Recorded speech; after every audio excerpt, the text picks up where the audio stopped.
कितना बड़ा पेड़ा बना दे।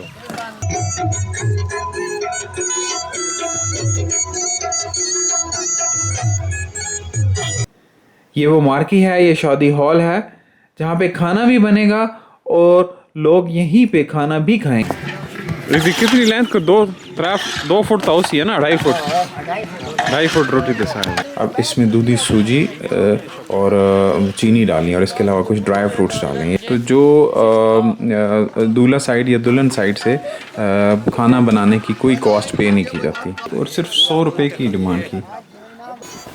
ये वो हवेली है जहाँ दुल्हन वालों की तरफ से बारातियों के बैठने का अरेंजमेंट है। खैर ये लुकमा, ये पैसा वाला लुकमा, ये जो है भूखा ही जो है ना, ये मेथी में तो रही है। दूल्हे के साथ फोटो सेशन का कि जो भी वहाँ से गुजर रहा हो वो खाने के लिए आ सकता है। बात तो सुनो, वो अंदर कुछ चीज लड़ जाएगी शान, उधर कुछ चीज लड़ जाएगी।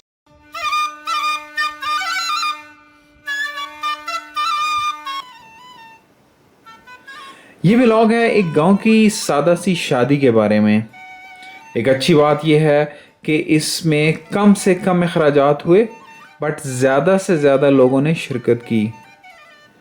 ये वो मार्की है, ये शादी हॉल है जहाँ पे खाना भी बनेगा और लोग यहीं पे खाना भी खाएंगे। कोई एक्स्ट्रा अरेंजमेंट्स नहीं होगी, कोई बड़ी सजावट भी नहीं होगी। दूल्हा और दुल्हन की फैमिलीज़ पे कोई बड़ा फाइनेंशियल प्रेशर नहीं होगा। लेट्स स्टार्ट कि खाना क्या बनता है इस शादी में और तकसीम कैसे होता है। इस व्लॉग में मेरा मुआवने कार होगा मेरा बेटा शायान खान। पेड़ा पूरा किलो का बना उसी है। कितना बड़ा पेड़ा बना दे। सवा पा।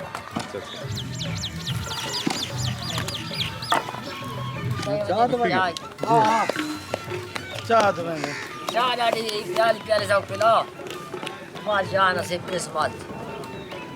ये चाय की डिमांड कर रहे हैं। चाय के बगैर गांव में किसी से काम कराना ऐसे है जिससे पेट्रोल के बगैर गाड़ी चलाना। ये इंतहाई बारीक और बहुत ही लेंथी रोटी है। इसको पकाना तो बहुत ही मुश्किल है बट खाने में ये बहुत ही लजीज है। गांव में इतनी लंबी रोटी बनाना ये आम रूटीन की बात है। घरों में ख़वातीन भी इसी तरह की लेंथी रोटियां बनाती हैं, बल्कि वहाँ तो कंपटीशन होता है कि कौन कितनी बारीक और कितनी लेंथी रोटी बना सकती है। इसकी कितनी लेंथ को 2 फुट तो है ना, 2.5 फुट।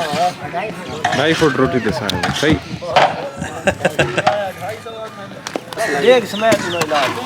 ये मखड्डी जरा नहीं है, मखड्डी है दूध देखिए, दूध मखड्डी और होता है। अच्छा वो तस्वीर आगे बढ़ाई ही पूरी बना रहे उस्ताद जी। नहीं कितना टाइम लग गया इस पे? तकरीबन कड़ा पक दे तकरीबन 45 मिनट। ये हलवे की तैयारी हो रही है, इसको दूधी हलवा कहते हैं। इसमें अभी ये 4 किलो घी इन्होंने डाला है और फर्दर इंग्रेडिएंट्स मैं साथ साथ आपको बताता हूँ फिर। सूजी से जो है ना इसकी दूधी निकालते हुए लग गया एक। अच्छा 1.5 घंटा लगता है तकरीबन। अच्छा सूजी से अलग करते हैं पहले। हाँ, इसको एक बारीक कपड़े से छान लेते हैं सूजी को। अच्छा कचरा उसका निकाल लेते हैं। ये मतलब नीचे पानी या साफ मटेरियल होता है ना वो बच जाता है। अच्छा ये रात को काम किया था ना। अच्छा ये हाँ, रात से तैयारी शुरू हुई। हाँ रात को मुकम्मल किया था। 1.5 घंटा तकरीबन इसको पानी में भिगोया है, फिर 1.5 घंटा लगाया। वो सूजी से निकाल के उसको 1 घंटा पानी में भिगोया है। ना पहले पानी में भिगोया है सूजी को 1 घंटा। अच्छा फिर 1-1.5 घंटा उसके बाद जो है ना फिर इसको बारीक कपड़े में जो है ना उसमें निकाला बारीक। अच्छा इधर आ जाओ ना। ये तुसा उते पे ये देगी।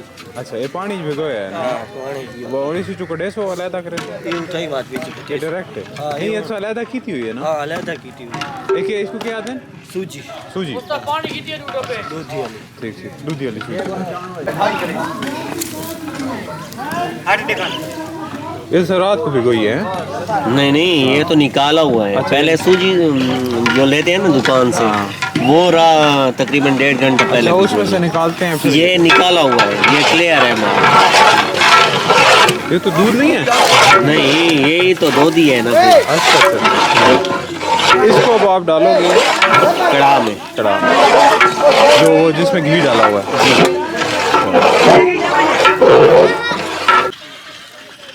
और अब ये जो 4 किलो घी डाला था वो गर्म हो चुका है।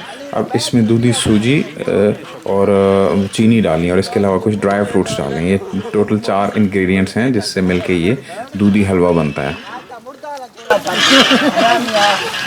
इसमें इन्होंने कितना घी डाला और कितनी चीनी डाली है कुछ पता? ये घी कितना पाया ने, चीनी कितनी पाई? 4 किलो घी पाया ने, तो चीनी कितनी पाई ने? 10 किलो चीनी। अच्छा, तो सूजी कितनी पैसों? सूजी 10 किलो। 10 किलो सूजी, 10 किलो चीनी पहन जाए, 4 किलो घी तो भी आगे ड्राई फ्रूट पहन जाए। अच्छा, बस या और ही कोई चीज़?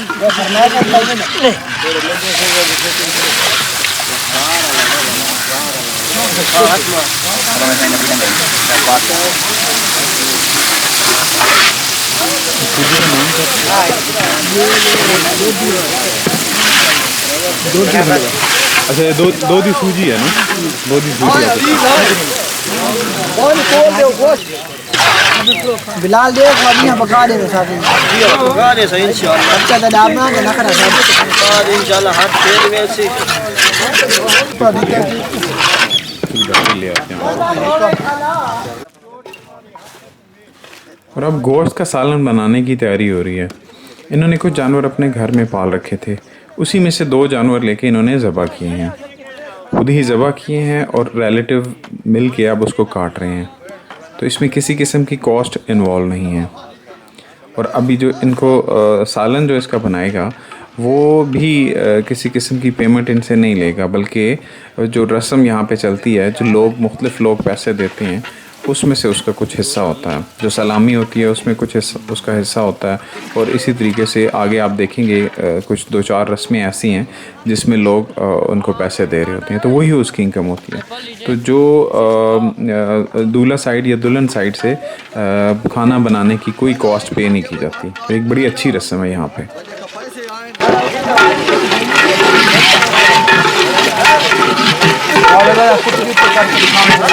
ढेग लगे पाए पैसे।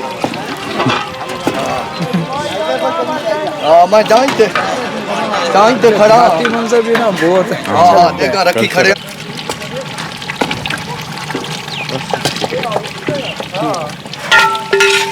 सारा जो हारे लगे ये काम है।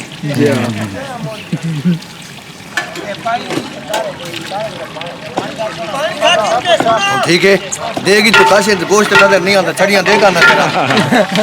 हाँ जी, नहीं था बात।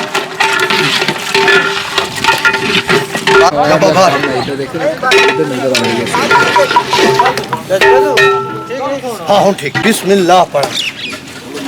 उदी हमद बयान करना, बरकती उसे घटनी है, सब चीज उसे बिना हमारा पुत्र खेना मुस्तू पानी देख लगती है।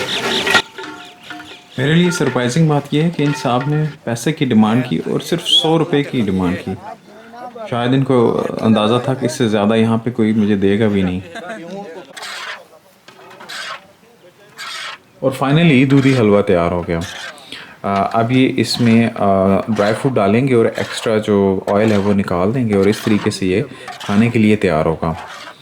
मैं इसकी रेसिपी एक दफ़ा रिपीट कर देता हूँ। इन्होंने 4 किलो घी गरम किया था और उसमें 10 किलो सूजी जो इनफैक्ट रात को इन्होंने भिगो के रखी थी और उसको बारीक कपड़े से छान के निकाला था। इनफैक्ट जो दूध की फॉर्म में जो सूजी निकली थी वो दूधी सूजी कहलाती है।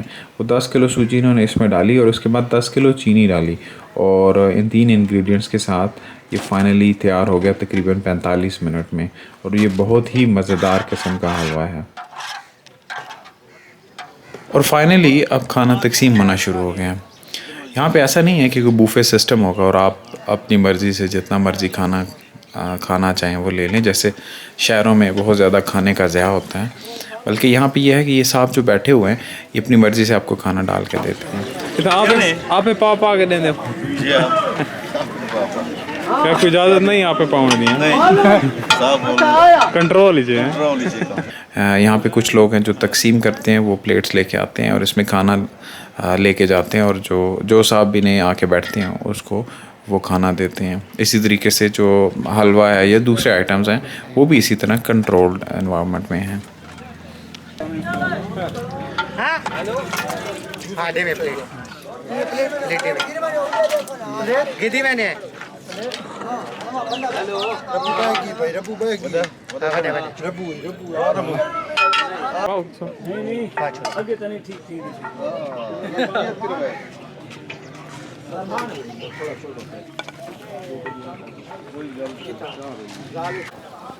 यहाँ एक बात जो मुझे बहुत अच्छी लगी वो ये है कि यहाँ सब इनवाइटेड हैं।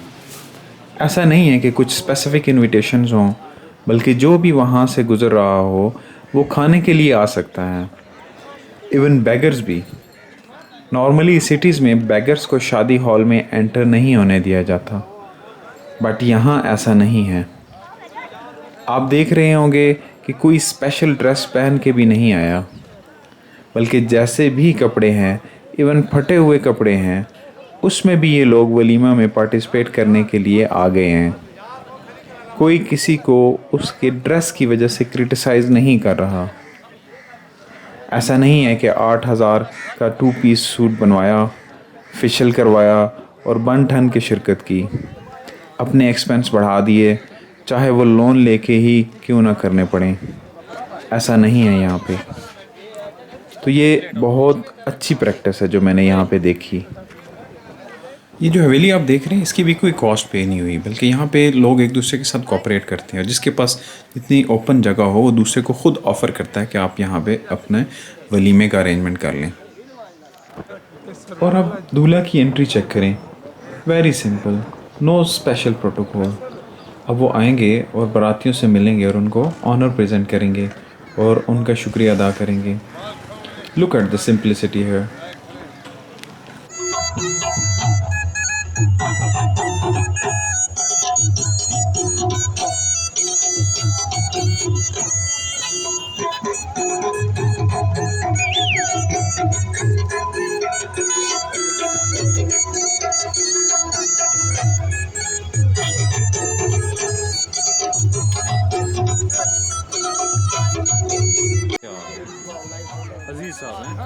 ये मेरे कज़न अजीज़ साहब हैं जिन्हें कैमरे में आने का बहुत शौक़ है।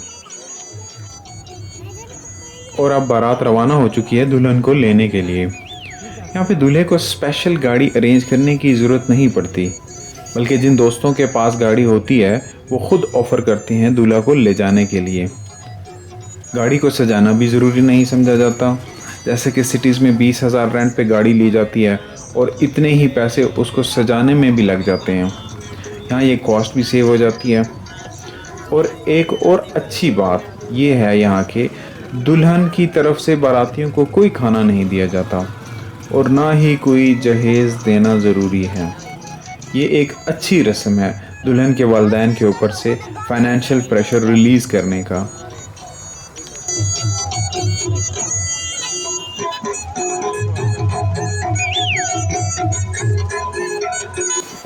ये वो हवेली है जहाँ दुल्हन वालों की तरफ से बारातियों के बैठने का अरेंजमेंट है। कोई स्टेज नहीं बनाया गया, बल्कि सिंपल चारपाइयाँ रखी गई हैं। इस सब अरेंजमेंट की कोई कॉस्ट नहीं आई, बल्कि रिलेटिव या फ्रेंड्स में से जिसके पास हवेली थी उसने फ्री ऑफ कॉस्ट दी। इस रस्म में आप देख रहे होंगे कि दूल्हे को बाराती मिलने आ रहे हैं और उसको हार पहना रहे हैं और पैसे सर पे रख रहे हैं। और ये पैसे जो साहब ले रहे हैं वो वही हैं जिसने खाना बनाया था। यही उसकी पेमेंट है। दूल्हा या दुल्हन वालों की तरफ से उसको कोई पेमेंट नहीं होती। कुछ सलामी में से हिस्सा मिलता है और कुछ इस तरह से जमा होते हैं उसके पास। इस तरह दूल्हा और दुल्हन के ऊपर फाइनेंशियल प्रेशर बहुत रिलीज़ होता है।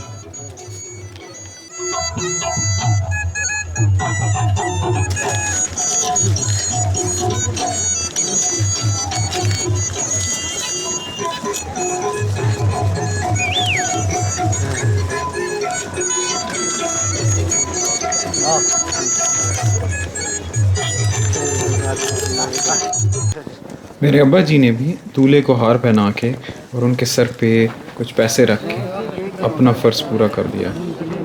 हाँ कपड़े बनो इनके देख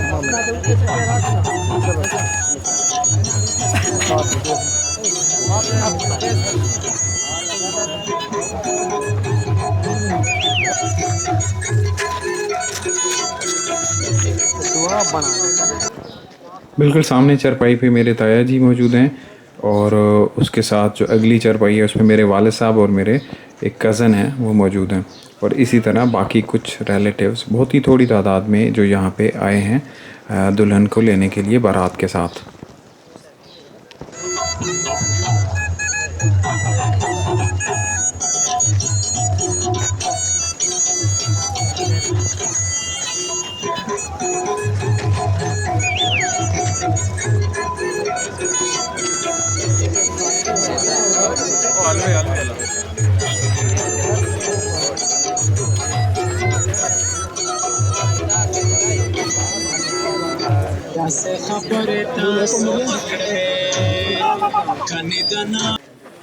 मीनवाइल एक और रस्म भी स्टार्ट हो चुकी है।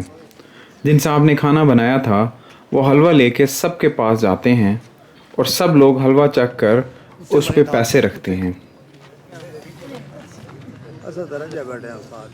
खैर ये लुकमा ये पैसा वाला लुकमा ये भरत जो है भूखा ही जो है ना ये मेथी में तो रहता है बात करता है।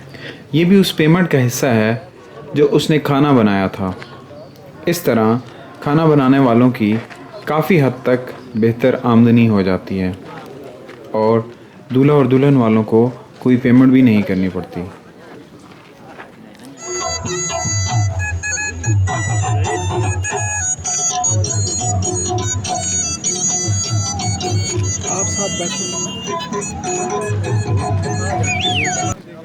आखिरकार मुझे भी और मेरे इस व्लॉग में मावने कार मेरे साहबजादे को भी मौका मिल गया दूल्हे के साथ फ़ोटो सेशन का और इसके बाद दूल्हे वाले दुल्हन को लेकर चले गए और इस तरह इस व्लॉग का अख्ताम हो गया। बट चूँकि सारे व्लॉग में कैमरा मैंने अपने पास रखा और मेरे बेटे शायान को मौका ना मिला वीडियो बनाने का तो उसने मेरे साथ क्या किया ये ज़रूर देख के जाइएगा। ये दा पुत्र नसीर दा तू कौन है? शबीर दा पुत्र तेरा ना के अच्छा तेरा ना के हसन तू कहंदा पुत्र हैं? यहाँ शायान ने एक आखिरी कोशिश की कैमरा लेने की और फिर कैमरा ना मिलने की सूरत में क्या हुआ ये देखिएगा। नहीं आपको क्यों दूं वजह आप वजह तो बताओ ना। एक मिनट आपकी वीडियो तो बना लें। आपका नाम क्या है? आप किसके बेटे हो? किसके बेटे हो? ये कौन है? आपका नाम क्या है? अब्दुल्ला। आप किसके बेटे हो? मोहम्मद साजिद खान। हाँ जी किधर गया और ये आप भाई कौन हो? ये कैमरा आपकी वीडियो बन रही है बात तो सुनो। वो अंदर कुछ चीज लड़ जाएगी शान उधर कुछ चीज लड़ जाएगी। वीडियो एंड करने से पहले एक मैसेज नौजवान नस्ल के लिए कि फरसूदा और महंगी रस्में ख़त्म करो, इसका बाइकआउट करो। निकाह या शादी को दूसरों के लिए आसान बनाओ। आप पानी का पहला कतरा बन जाओ ताकि जिन बच्चियों के रिश्ते इस वजह से डिले हो रहे हैं कि उनके पास जहेज़ नहीं है या शादी के अखराजात नहीं तो उनका गुनाह आपके सर पे न जाए बल्कि उनके लिए आसानी पैदा हो। मिलते हैं अगले व्लॉग में। Till then take care and अल्लाह हाफ़िज़।